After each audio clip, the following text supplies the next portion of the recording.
Okay, so I'm going to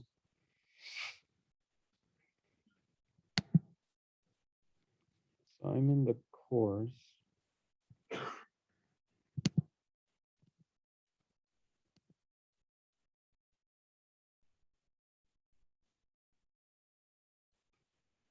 Let me share the, let's go to the course website, right? If you scroll down, you have here under data sets, Fisher's iris, okay? So click on that, save it to your downloads. All right, then I'm going to switch to downloads. You can see it there. I downloaded Iris CSV. Okay. Then I'm going to switch over to Weka here. And you can see that is the Weka little screen. So this program you have to install, okay? You have to, it's very easy on your laptops. You install it on Windows, just go to Weka website, click download, should be pretty straightforward. I'll click on Explorer, right? And now I'm going to switch over to Explorer here. And you can see, hopefully this is being recorded. You know what? I'm going to use this one. All right, so here is the Explorer. So the homework for today, this one will be easy. You will use MNIST. You will use the, the whole homework for next week, I should say. You will do kind of what you did for this homework. Go to the course website. Again, you have here the MNIST train and test, right? And you will use these data sets, the CSV files, to do the analysis again, but with the Weka program, all right? So I will demo this with Iris, and then your homework is to repeat what I do today, but with MNIST. Make sense? All right, that'll be the homework due next Monday, okay? So let's take a look then. I'll switch over to this one, Explorer. Okay, so here we are. So what do we need to do? The first thing I'm gonna do is I'm gonna try to load Iris CSV, okay? So you click on Open File, and then I'm gonna go to Downloads. Go to Downloads, and then notice it doesn't show anything because it's looking for a .arf file. So you have to click on this one and look for, these are all the data types that are allowed. And CSV, but just click on all files too. Okay, and now you can see Iris CSV. So I'm going to click on it, click open, and there it is. Do you guys see that? Okay. Sometimes it might give you an error, like it doesn't like it, and then but it gives you an option to say import as CSV or something like that. So you'll have to play with it. So anyway, what's great about this, if you look, is that it gives you a lot of data, right? So it gives you a lot of data about our data set. So here, the Fisher's famous Iris data set has 1, 2, 3, 4 features and 1 column, the species. But usually Weka puts the class at the end. Okay, so if I click on species, for instance, you can see there, it shows me these 3 things in color. It shows me that there are 50 samples per class. All right, so remember the 3 classes in the Iris data set are versicolor, virginica, and setosa. All right, and there are 50 of each. Now there's a total of 150 samples, so I ask you the following question. Is this data set balanced or imbalanced? Is what? Is what? Balance, right? Balance, exactly. But when you guys load your own data sets, I guarantee you they're going to be very imbalanced. You'll never have perfect balance, and they're usually imbalanced. But this one is balanced, so that means that accuracy is a good metric for this one, right? Because it's a balanced data set. But we're still going to look at all the other ones. All right, so what are the things that we need to do? So obviously, we're trying to predict this class. And then we have the other four columns, which are the features, you know, the independent variables. So we click on this one, that's the length. Basically, that's the distribution for each one of the classes. Then we have the sepal width, again, the distribution for each of the classes. Then we have the petal length, right? So basically, they just took measurements of the, you know, the size of the petals, etc. And then here we have the petal width, okay? So these four measurements are assigned to each plant, and from those four measurements, you basically determine the type of plant that it is. Got it? All right, great. So if you notice these four, you can look up here and this where it says type, and it should say numeric for the features. The features should be numeric, so you always double check. It gives you some statistics. If you look for petal width, it tells you what is the minimum value, what is the maximum value. It tells you the mean and the standard deviation. You can see the distribution down here. For the class, we want to take a look over here, and we want to make sure that this is nominal. If this says numeric, it's going to treat this problem as a linear regression. So all the classifiers will not work.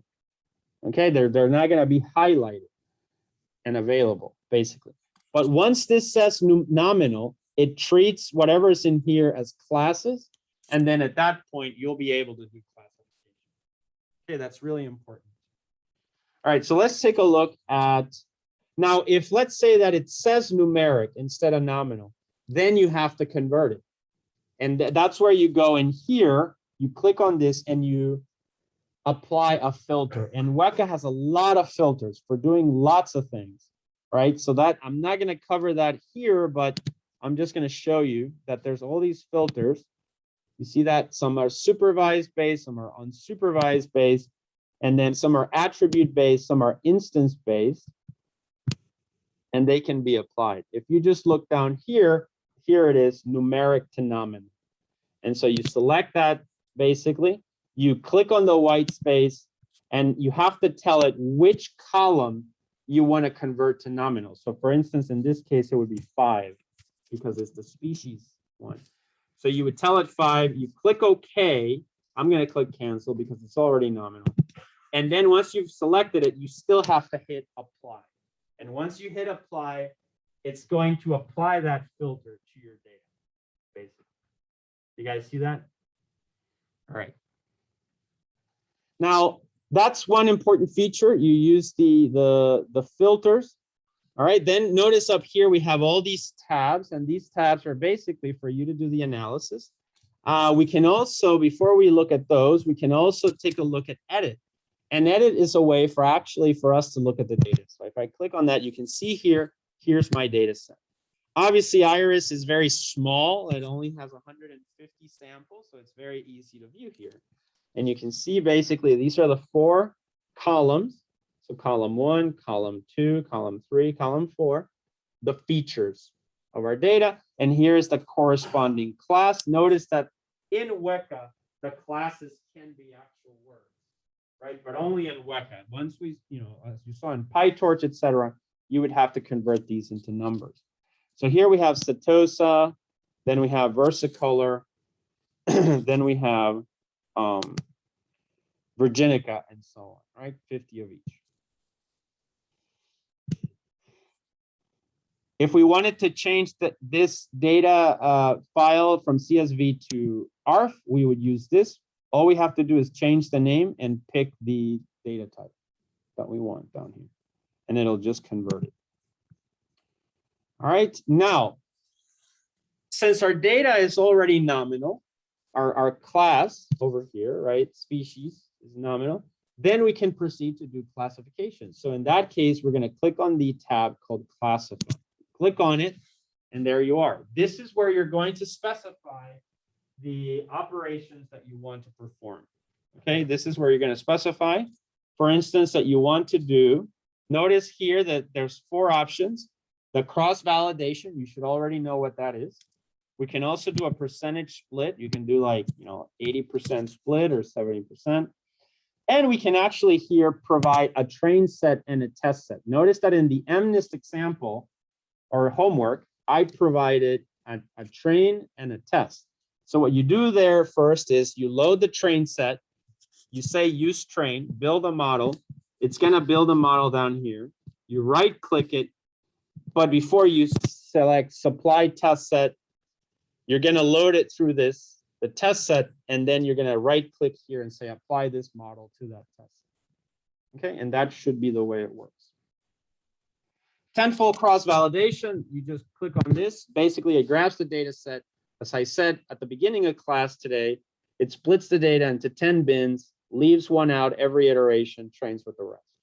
At the end, it averages out all the results and gives you cross-validation is a little bit better. So there are many algorithms here. How do you find them? You have to click choose. Okay, when you click choose, notice it gives you this tree with a family of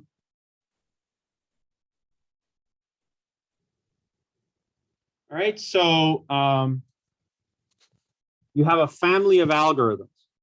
Now, as I said, a lot of this is explained in ITS 365 Machine Learning Foundations, so I'm not going to cover that here. But we got Bayesian algorithms, right? We've got rules-based algorithms such as decision trees, we have trees algorithms such as here, J48 and random forest, which are decision trees, rule-based, which are more heuristic-based, some miscellaneous ones. We have what are called lazy algorithms such as KNN, IBK. We have function-based algorithms. And notice here is the one that you guys already know, multilayer perceptron. All right, so basically the first simple neural net that you guys implemented with just one hidden layer, that's this one. The thing is here with Weka, this one's very slow. Okay, so it's going to be a lot slower than with PyTorch, but you can play with it. So usually, and then there's the Bayesian algorithms, such as naive Bayes, this one. So usually I run about 5 of these, one of different families, just to kind of get a feel for things, except maybe the multi-layer perceptron. Okay, because it's very slow, but you can run it for MNIST. I actually encourage you to run multi-layer perceptron on MNIST, just so that you see how it takes a while. There's also SMO, which is, if you've ever heard of something called support vector machines, it's a little simpler version of that. Now, Weka, at the very beginning, you didn't see that because, I had removed it, but at the beginning, it gives you a little pop-up window. If you read that pop-up window, it says, would you like to install anything else? And it gives you the option of going to the repository and download more algorithms. One that might be of interest is something called support vector machines, SVM. That one is a powerful one to also play with and get a feel for how it works. So anyway, since I already have my data, I already have the data set, I already said that I'm going to do tenfold cross-validation. I just want to see the results, okay? So that's really my goal. So let's go ahead. I usually like to start with naive Bayes. And the reason why I like to start with naive Bayes is that naive Bayes is very fast. It's a very fast algorithm, but it is also the least accurate. So I almost always use naive Bayes as my baseline, which basically means, that's how I know, right? Let's say that I don't know anything about my data, right? You're doing your term project, your ADS-B problem that you're trying to solve, right? You don't know anything about it, but you want to get a feel for it for the first time, run naive Bayes. It'll be fast. It'll probably be the worst accuracy of all. So then you have a baseline now to say, okay, maybe a neural net will do better, a little bit better.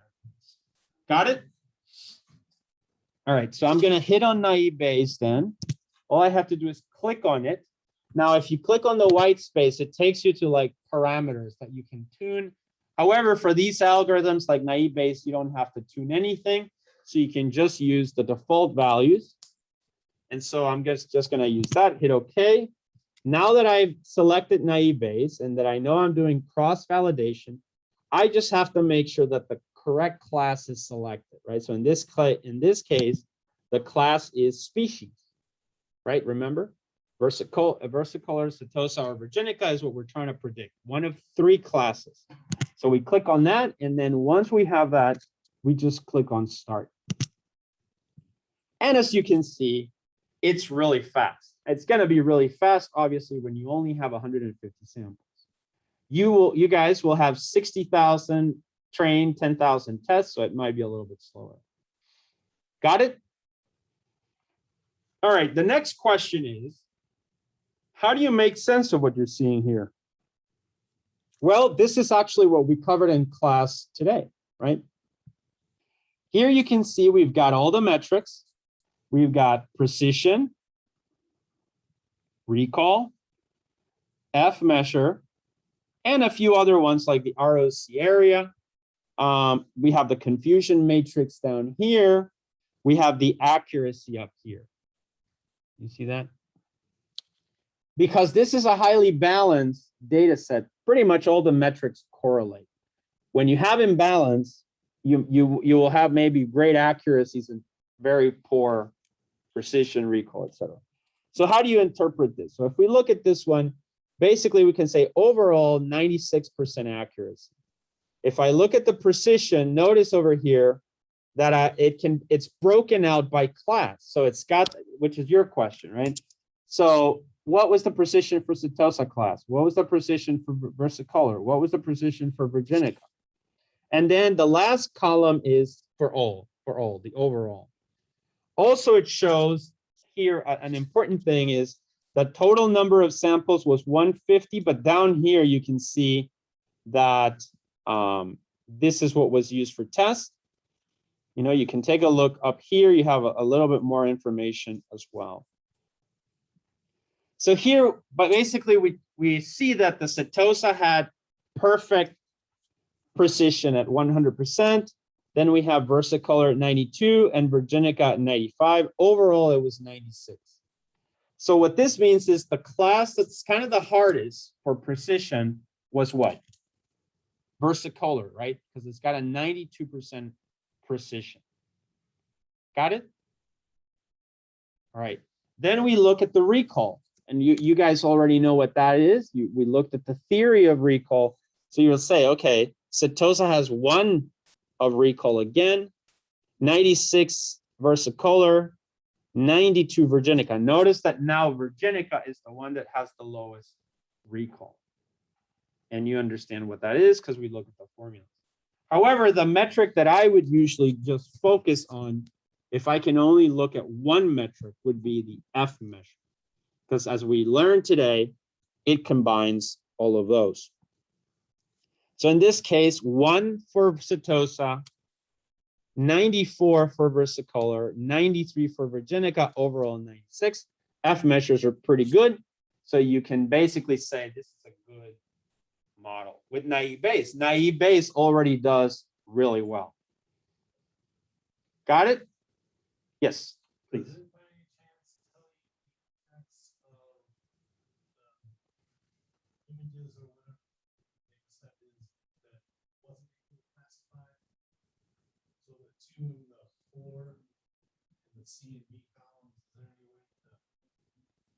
There's a way to get the predicted labels.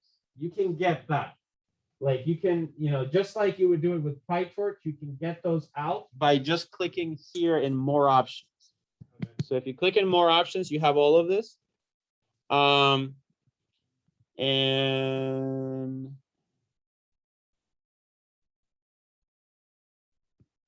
somewhere in here. This outputs the model, outputs model for training splits, class entropy evaluation, confusion matrix, store, collect predictions, output predictions. Here it is. So you can choose like where you output the labels, for instance, the file type. Yes, and then you have the labels. Predicted, for instance. And then you can compare it, I guess, to the original. You can, you would do PyTorch would do the same too, right? So but you can definitely. Yeah, I mean, it's pretty good. Any other questions? Did I answer your question? Yeah. All right, great. So you click on that. That button, evaluation metrics, it allows you to add more or remove some. But anyway, I look at these. Overall, I think the F measures are pretty good on this one. Now we can also take a look at the confusion matrix. And you can see this we had seen in the slides. So it's actually literally, I took this screenshot. Basically, it tells you how, which ones were correctly classified and which ones weren't. Do you guys see this? All right, now remember this. So I know there are, with this data set, all the results look great because obviously it's Fisher's iris. It's like literally the classic data set for machine learning. Your data sets will not be this good, right? So even ADS-B, which is somewhat structured, will not be very good, let alone part B, where it's even more noisy, right? It'll probably be from Twitter data, so that's going to be even more problematic. All right, anyway, so we've done naive Bayes, let's pick another classifier, right? So, now I have one, and this is, remember, if let's say you're doing this with your term project, or you're doing this with your MNIST homework, etc., you would also still run it in PyTorch, right? You'll still do the deep learning, all that stuff in PyTorch. This is just another set of algorithms that you're going to compare. At the end of the day, you create a table, and you're going to tell me which one performed the best. You guys see that? Okay. So let's take a look at another one. Also, make sure this is consistent, right? If you're using cross-validation. So I'm going to click. So usually from the Bayesians, I just would use naive Bayes. Then let's look at trees. So from trees, I like to use J48, which is the standard decision tree, and then random forest. Okay, so I'm going to hit J48. Notice, by the way, that down here, I have this entry now. These are the results for naive Bayes, so I can always look at them if I want. Now, if I want to modify something of J48, decision tree, again, click here, and you've got all these parameters. However, just use the defaults is fine. So then go ahead, cross-validation is 10% split. Make sure this is still species, click start. You see that's pretty quick because this data set is pretty small, but now I have two entries in here, the naive Bayes one, which was those results. Notice here the F measures. Now I click trees and notice the results. Very, very similar, I think. They're actually pretty similar. Notice, however, the confusion matrix is a little bit different, right? No, but still pretty good. The diagonal should be the high numbers, and it still is. Let's pick random forest. So random forest, again, you could click on this if you want to change the parameters, but just keep as default, click start. There it is, that one took a little longer. You can see the results are pretty consistent, right? All right, so that's 3. Notice we got 3 now. You can take a look at another one. So let's see. I don't usually use anything in rules here. Miscellaneous, not really. Metadata, not really. Lazy. From Lazy, I always use this one, IBK. IBK is the famous KNN algorithm, the K nearest neighbor. So click on that. You can click on the white space, KNN. It looks at KNN equal 1. So it only looks at the closest one, but you could do like 5. Always use like an uneven number so that there's no ties. But basically, the algorithm just looks at all the samples in the vector space, measures the distance, and picks the closest one. Okay, so in this case, let's just use it as is.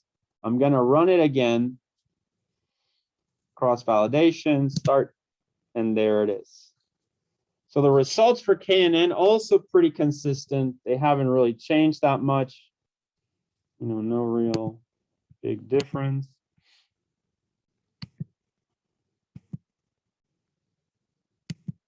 Random forest and KNN were pretty much the same scores.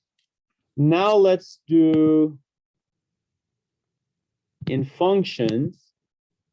Let's do a logistic regression, right? So logistic regression. Remember, this one we actually did in PyTorch, right? What is the logistic regression? Is the one that has an input and an output, but no hidden layer in between. That's it. That's logistic regression. So I'm going to click on that one. And again, I don't have to change any of the parameters.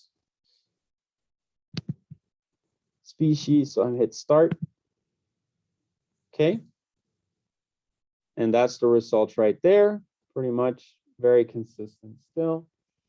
And then finally, let's do the multi-layer perceptron. So you can see it's about 6 that we can do, or that I'm doing. I won't do the other one. So multi-layer perceptron, this is now a neural net. This one uses back propagation to learn a multi-layer perceptron to classify instances. So this is actually a neural net like the ones we've done in PyTorch. So click on start. And notice that this one took a little bit longer. And I'm pretty sure when you do this with MNIST, it's going to be a lot longer. All right, and then you can see the results. They're pretty consistent still.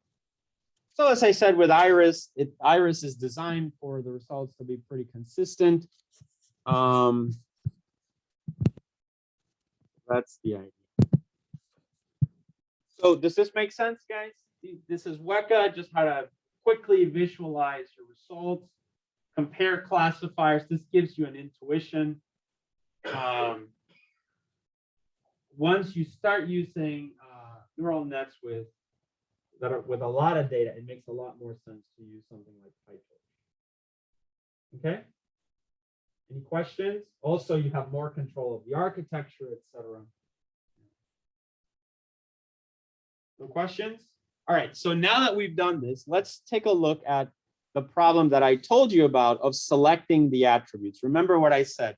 You know, if we go back to pre-process, we know that we're trying to predict, you know, the class Virginica, Setosa, versicolor. But we also might want to figure out which one of these 4 features is actually the one that produces, you know, that's the most important, right? So let's say in agriculture, right? One is amount of irrigation, the other one is amount of fertilizer. So do you spend more money in fertilizer? Do you spend more money in irrigation, right? Which one of the 2? So that's what this can help you with, because it's going to rank the features and tell you which one contributes the most to the class, to detecting the class. Do you guys see that? And so in this case, we can do that with something called select attributes here. Okay. All we have to do is do search method and select ranker. So basically what we want is we want a ranking scheme. So click on ranker.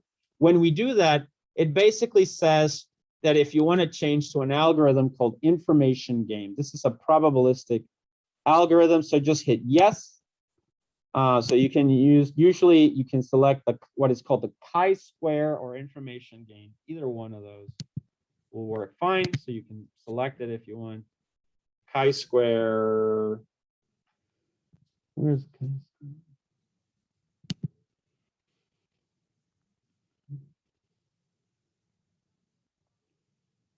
Maybe they changed the name, but anyway, just choose information gain.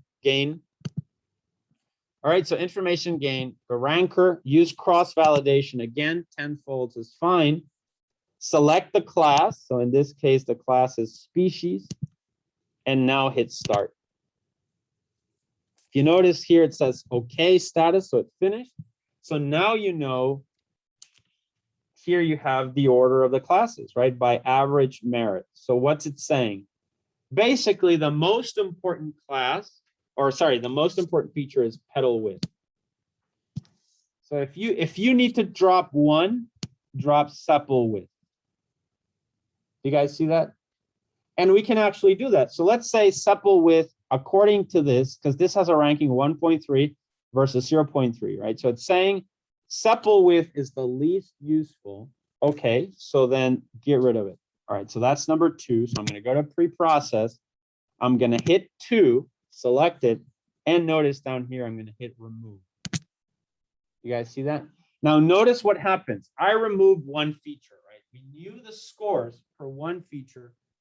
Obviously, by removing one feature, we lost some data. So the classifier may no longer be as good.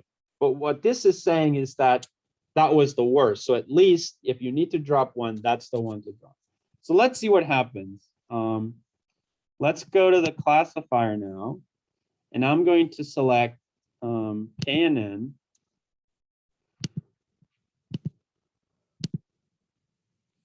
And I'm going to hit start.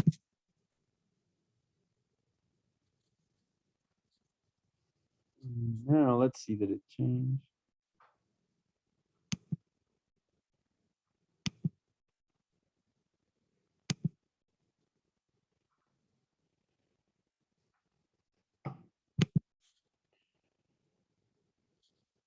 Well, actually, let's exaggerate this. Let's get rid of the most important one, right? So the most important one was pedal width. Pedal width. I'm gonna get rid of that one too. So now I only have 2. Okay. I don't think I need to save anything. So then let's do classify again with IBK. Right, and you can see it went down, right? So you can see the scores now. See, they're still pretty high when you remove the worst feature, but they were all above 90. But when you remove the best feature, you have a couple now in the 86, 87 for the F measure. Does this make sense, guys? You see the effect? So that's what's happening there. You can remove, notice also the misclassifications went up. Now you have 8 here, you have 5 here. Okay? So that's the basic idea with this, is that you can do the feature ranking and so on. Got it? There's a few other features here that I don't usually use that much. You can do clustering when you have unsupervised data. We haven't really talked about this topic in this class, but that's when we have data that doesn't have labels. You can use this clustering. There's a visualize.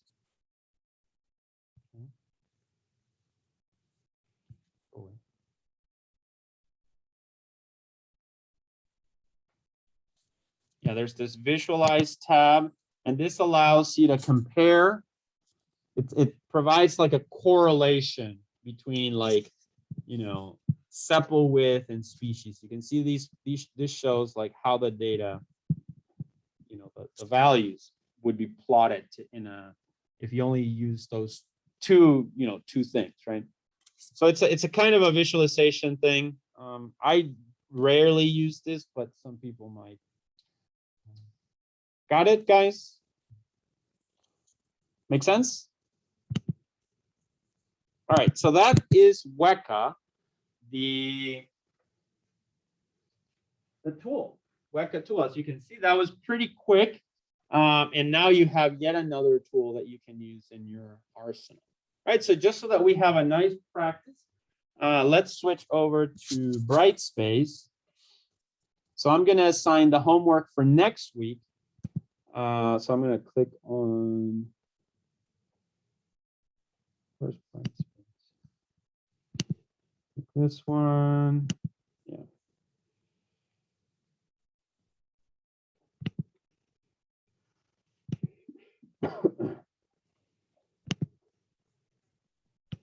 Right, so here we are in Brightspace.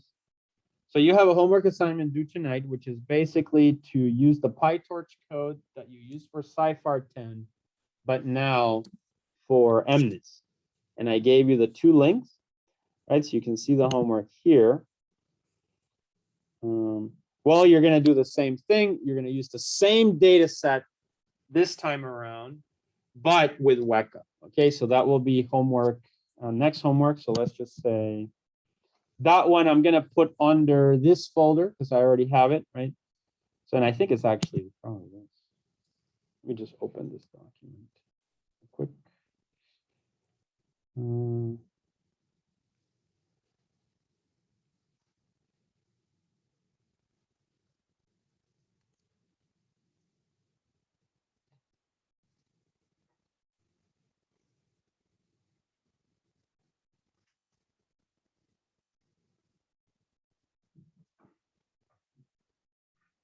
Yeah, so it's actually this.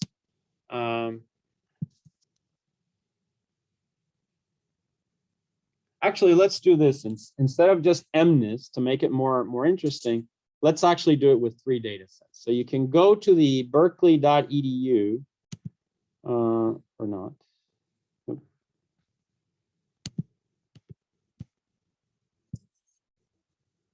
Nope.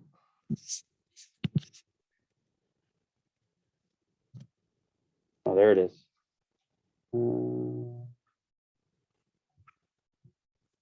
No, let's just do it for MNIST. That's fine. All right, so for this homework assignment, then you'll just use, I'll modify this file in a second, but using the MNIST data set that's in the PyTorch course, basically perform all of this, right? So you will analyze the data set using 4 different classifiers available in Weka.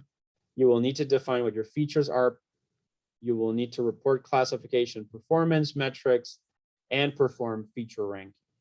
It won't be very meaningful to do feature ranking in MNIST, given that you have 784 features, which are pixels, but still show evidence that you did the analysis.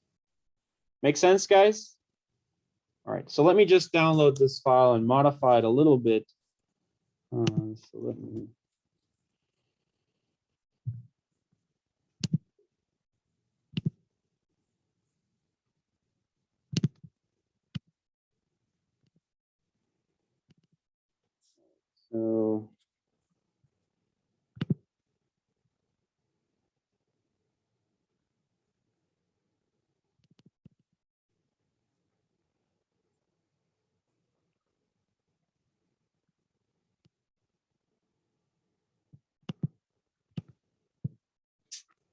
So you will use the MNIST data set to perform classification. You need to analyze the data set using 5 different classifiers available on the Weka toolkit. You will need to define what your features will be. You need to report classification performance metrics for each method and determine which classifier is better per the data set. And you need to perform feature ranking. Got it? All right. So that's basically it. You know where to get the MNIST data set. It's just on the course website. Just reload this.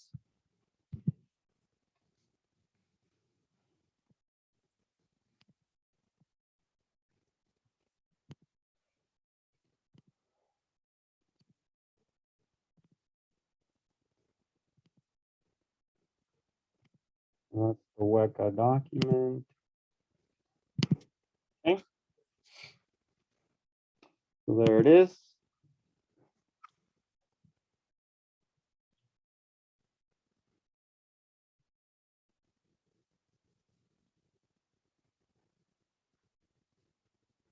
Okay. And then just let me create the link for it so I don't forget.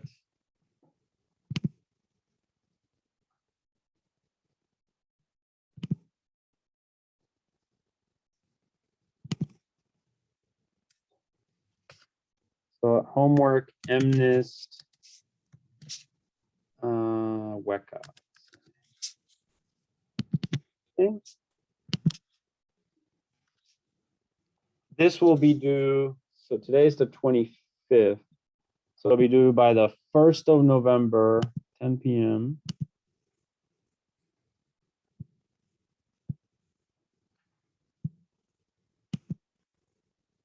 Stay open until the 3rd. Complete the attached Weka homework. As described. Make sense? Clear enough? All right. Should be pretty easy. Just repeat basically what I did today with Iris, but with the MNIST data set. Now the challenge is that I provided a train set and a test set, 2 files, right? So instead of combining them, remember what you can do is, I said, in here, when you're doing the classify, you loaded the data, right? Let's say just like here, we loaded the data. So you'll load the train.csv. And then the key thing is you have to click on this one and say use as training set. So then it's going to create all these models, which are these. These are the models, you see? And then what you have to do then is click supply test set, right? You're going to click on this, and then you're going to open the file, test set, load it up, everything, specify the class. Once you've done that, it's loaded and it's a test set. Now you just come down here and you right click. You see that? And when you right click, it should say something like this one, reevaluate model on current test set. So currently it's not highlighted because there's no test set loaded. But once it is, this won't be blank, it'll be, and then you click on it. And then it's basically going to apply that model to the test set. Did that make sense? All right, perfect. All right, and that's the homework for this week, okay? All right, the last thing we're gonna do today then is we're gonna take a look at, and I want you, have you guys formed your, I wanna make sure about this. Have you formed your groups? So who are you guys, the 2 of you? Okay, then who else? How about you? The 2 of you? The 3 of you? How about you 2? Okay, how about you? The 2 of you? Okay, and then group, project, who's in your group? Have you formed your groups? Okay. So who are you 2 going to work together? You don't like each other? All right.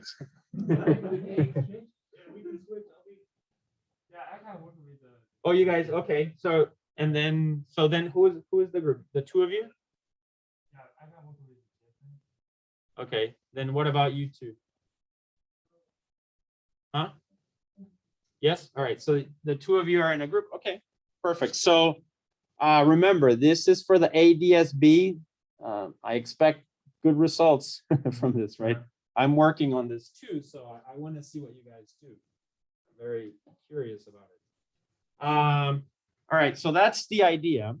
So please, the term project is assigned. Okay, you need to start working on this. Remember, you have what I've given you is a lot of data.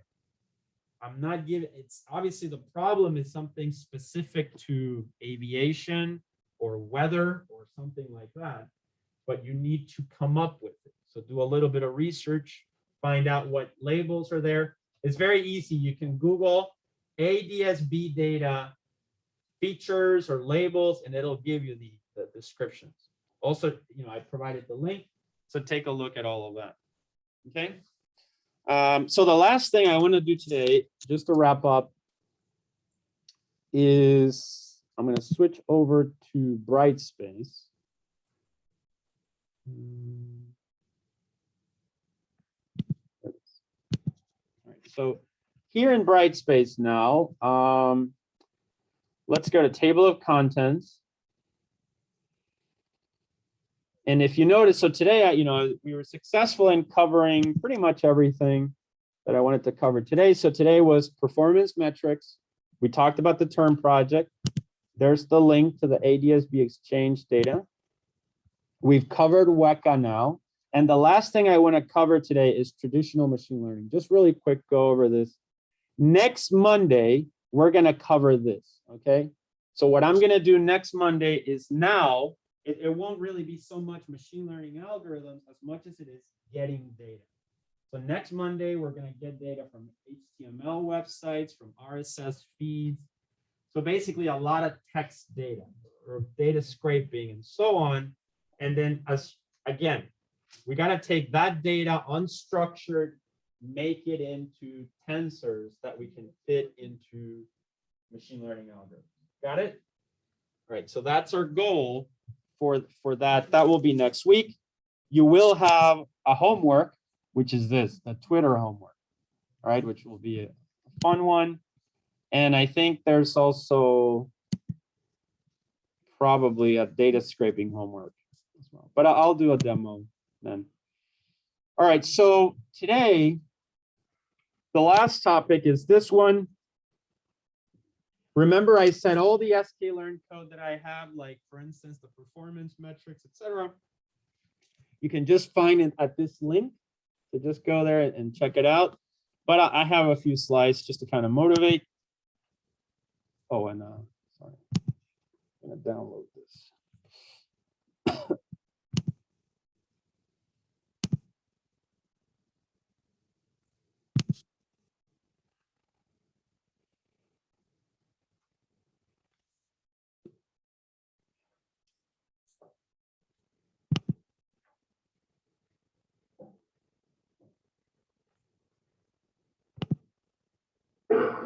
All right, so this is this sklearn homework, or sorry, sklearn slides, and it's just sklearn is, you know, an older library, but it's useful.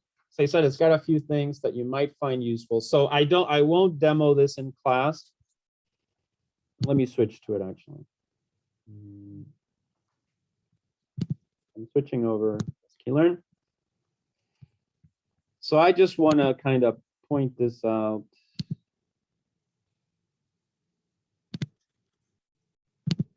All right, there it is. So sklearn is yet another library for machine learning. In particular, I showed its usefulness for performance metrics. However, I want to point out there's a few other things you can do with it. So what is sklearn? It's a Python-based library for machine learning. And although we saw Weka today, you know, it is better to write code for machine learning. PyTorch obviously will be at the center of what you're doing, but some things could be done in other libraries. Okay, so it's good you can combine TensorFlow, PyTorch, and sklearn in your Python script. Why not? There's no, you know, we already use Matplotlib and so on. So this is yet another one. Python has many machine learning libraries. You know, TensorFlow or PyTorch are like sklearn, but for deep neural networks. sklearn is not so much for deep learning, it's just for machine learning, traditional machine learning. If you want to learn more about sklearn, you can just go to that URL and check it out. So I encourage you to do that. Basically, these are the libraries. Some of these are familiar to you already because you know, we've used them, like NumPy over here, right? We've, you know, pandas, Matplotlib, etc. But here, for instance, we have a few other ones. sklearn does have data sets, so if you want to import and play with other data sets, you can. Notice that for the metrics you use from sklearn.metrics, and then you can grab accuracy score, confusion matrix, precision score, recall score, and F1 score, right? So these were the ones that I demoed or showed, not demoed, but showed initially. Additionally, we have, notice how I always said that you should always normalize your data. You can also normalize your data with sklearn. Here we have sklearn preprocessing, and there is one called standard scalar. Also, you may want to divide your data, split your data. So from sklearn cross-validation, you can use a function called train test split, which allows you to split your data, right? And so on. So these are some of the libraries that that are available in sklearn, and you can check out. So for instance, let's take a look at this train test split. So in the case of train test split, let's imagine that we have tensors X and Y, right? We already read the data from a CSV, for instance. We just have all the data in there. All we have to do is call the train test split function and tell it what the split should be. So for instance, here, we can say that we want a test size of 30. So it implies that the training size is 70%. So notice that all it does is that it generates X train, X test, Y train, Y test. And the data is already split according to how you want it. You can use a random state to kind of always be able to generate the same splits. You know, it's kind of like the randomization parameter. You guys see this?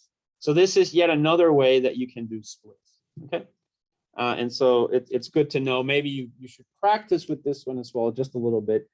Later on, you can choose what you use in your scripts. Performance metrics. So I already talked about this one, so I won't mention it again. But you know, basically, it's nice to have this function available, right? And remember how it works. Remember that accuracy, precision, recall, F1, and the confusion matrix are the 5 main metrics. And this is similar data to what you saw in Weka, for instance, a second ago. Now, here are some of the algorithms. Remember that I mentioned we've mentioned so far. So far we've seen logistic regression in PyTorch. We just saw it today in Weka, and now it is also available in Sklearn. Logistic regression is a simple algorithm. Remember, all of these fall under the traditional machine learning. So even though logistic regression can be modeled as a neural network, it's really just a neural network of an input and an output, no hidden layers in between. All right, so basically for Iris, it looks like that. Right? And so on, all the connections there. No hidden layers, basically. That is logistic regression. So it's a simple algorithm that is often used by practitioners of machine learning because it can obtain good results. It is a good classifier. But it's a linear classifier. It doesn't really have any nonlinearities, no power of what do you call it, of hidden layers to infer things, etc.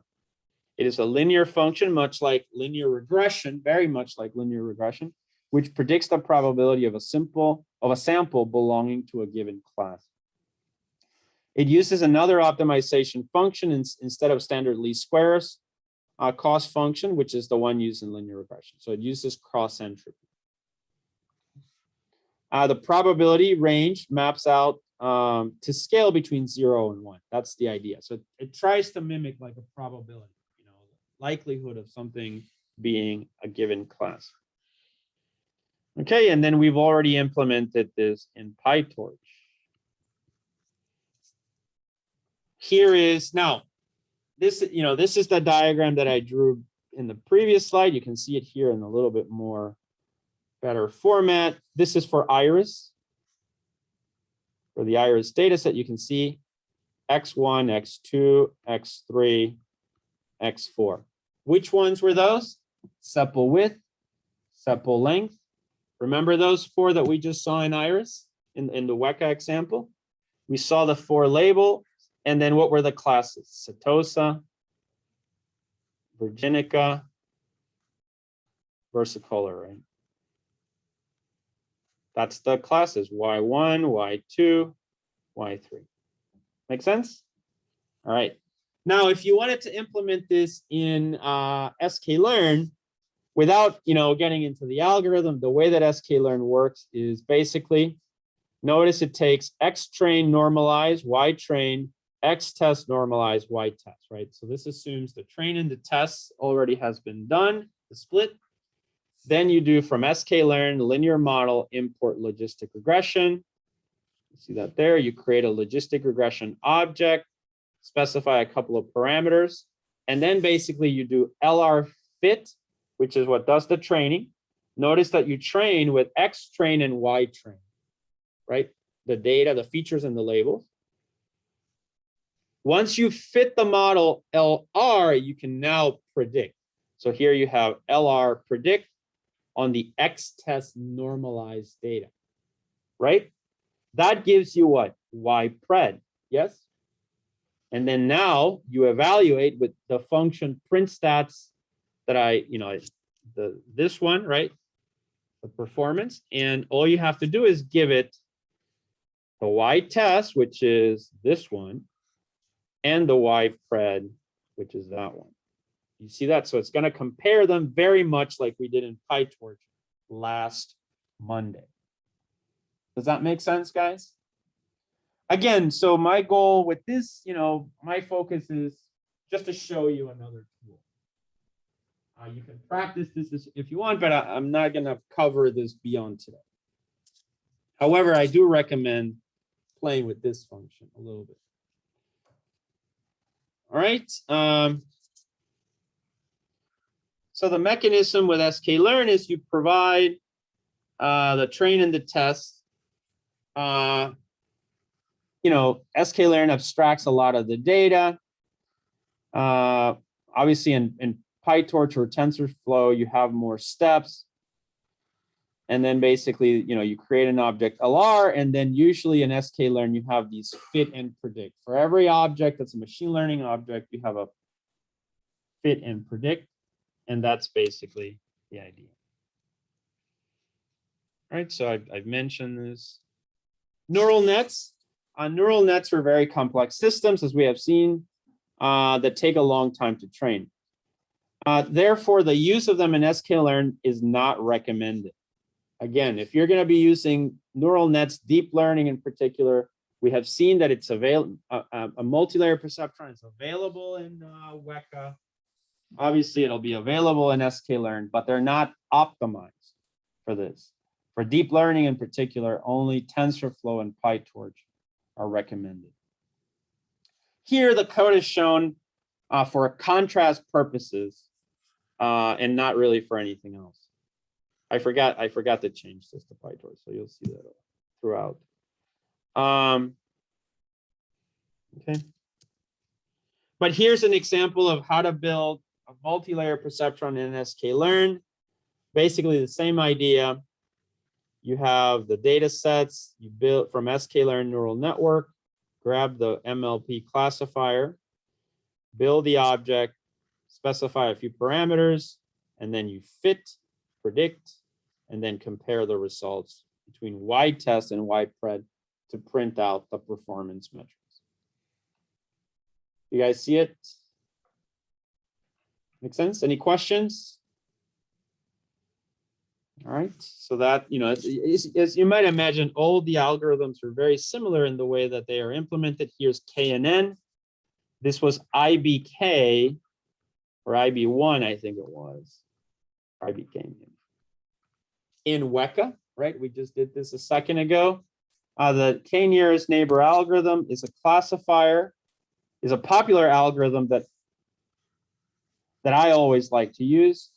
It requires very little parameter tuning and can be easily implemented. Now, in KNN, you're not building a model. Instead, you just have the data right there. That's why it's called a lazy algorithm. You just have the data, and then you just take your sample and compare it to all the samples. Not like with other ones where you build a model and like a function. This one is not a function-based algorithm. It's just all the samples in the vector space.